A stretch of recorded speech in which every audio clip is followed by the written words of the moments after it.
Hello and welcome back to Cloud and Grid discuss the Silmarillion Shadows of Mordor Part 17. Well, you were Oh, you we're were spinning an bringing up upgrade. Silmarillion. You wish I knew what that meant. Alright, the Sounds, sounds Silmarillion is the yeah. extended universe book for Lord of the Rings. What it details very specifically a shit ton of the mythological connections between all the various races and individuals present in the Lord of the Rings books. The Hmm. Silmarillion is very large, very impressive, and usually very boring. It's why it's why it's why the movie rights to the Silmarillion are stuck in limbo because nobody really wants to make that movie, but everyone wants to see what it would look like. It sounds like if you took like an encyclopedia, what could you do except make like a talking head TV show type thing? Um, well, to be perfectly honest, you could have the entire story of Morgoth, and that would probably cover a majority of the Silmarillion content that people are interested in. Right, because people need to be interested in the art in order to actually buy it. Right. That's a doozy, man. It sounds like a reference book that just sorely demanded a plot. And it technically has one, but it's for the most part a reference book. The Silmarillion does explain the Istari and the three prime deities for Middle Earth. Is it a Tolkien work? It is a Tolkien work. Oh shit. But Tolkien, why would you betray us? It's not even really a betrayal, to be perfectly honest. If you really want to get into all of the stuff that Lord of the Rings is about, you kind of need to know at least as the Silmarillion exists, and maybe several important details from it. No, for real, because before you even mentioned the Silmarillion, I had no idea what you were talking about. But now I am quite well informed. Well, not really. I mean, have you ever read any of the Lord of the Rings books?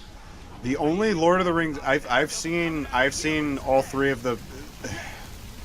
I refuse to acknowledge the Hobbit movies right now. The only three Peter Jackson Lord of the Rings movies are, of course, The Fellowship, The Two Towers, and The Return of the King. The only book that I've read is The Hobbit. Okay. Well, um, you may have noticed while you were going through the Hobbit that there was a lot of superfluous stuff going on in the Hobbit. I mean, it doesn't really seem like it because the Hobbit is such a short story, but there really is a lot of superfluous stuff going on in the Hobbit.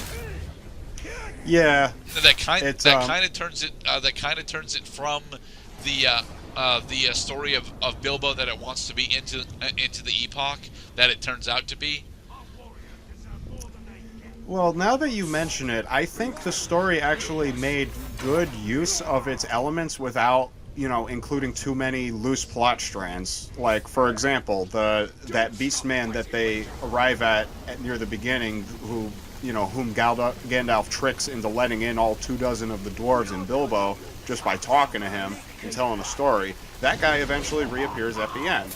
The Elf King, he also appears at the end. Like everybody who you see eventually comes together by the end of the story, which I thought was brilliant because that's what good storytelling is. It's using the characters and the things, the places, all so that it has a point at the end of it. Another dude invulnerable to range. God damn I, it. I love that you can reveal Captain Hood by shooting people. Well, actually, I knew he was a captain before that because captains are highlighted as red while we're in wraith mode. But we're not in Wraith mode all the time. That's true. But if you'll notice, this particular captain has a gang of archers with him, so I don't want to fight him. All right. Well, you can weaken his defenses precisely by being a fucking badass. Is what I love And about shadow this game so striking far. across the map. gets a metal shot back, and then kills him. So if every captain needed like a disguise so that people would not take them out, that would be as if Talion fired a bow at his toupee, took it off, and revealed his bald captain head.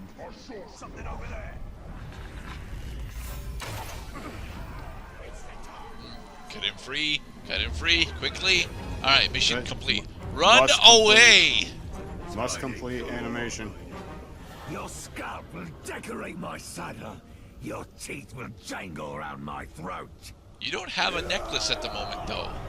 He's gonna make one out of your teeth. Oh, looks like I'm deciding to fight him instead. Okay. No, this is totally winnable because there are only four. Look, there are only 4 archers left. All you gotta do is just take them out. You forget that I'm in the middle of a stronghold.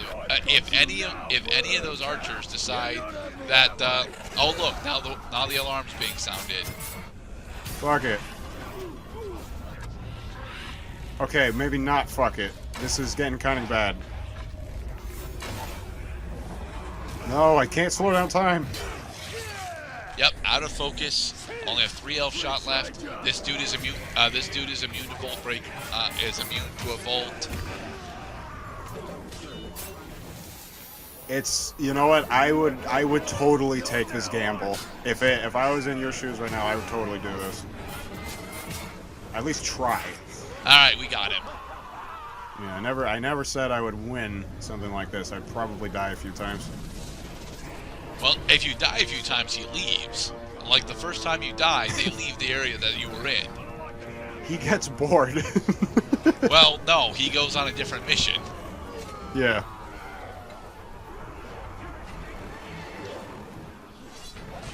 It does, well, that makes these encounters quite special indeed, because this is your one chance. If you fuck this up, then the game situation will change entirely. Yep. As you're on, yay. What a great way to thrill the players. And generate actual dynamic storytelling. Yes, dynamics. I'm trying to think.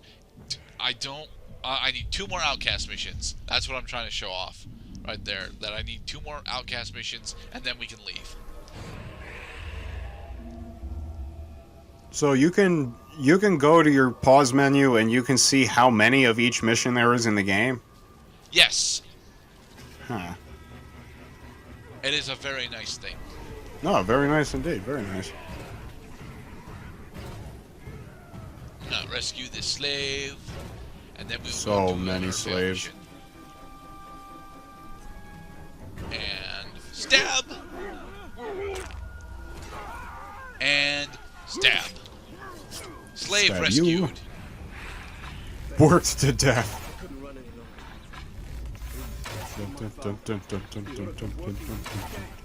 I love headshots with focus. I love it how the guy Aimless who was... things. I like it how the guy who was dialoguing was still speaking at normal speed even though you had slowed time down. Yeah. Right then. This one is actually interesting because at the end of this one we'll be fighting an enemy that, have we already been introduced to the Ghoul Matron? I don't think so, no. Not But the Ghoul Matron, no. But at the end of this mission, we'll be, I believe it's at the end of this mission, we'll be fighting a new enemy, the Ghoul Matron, who is, less fun to fight than she should be.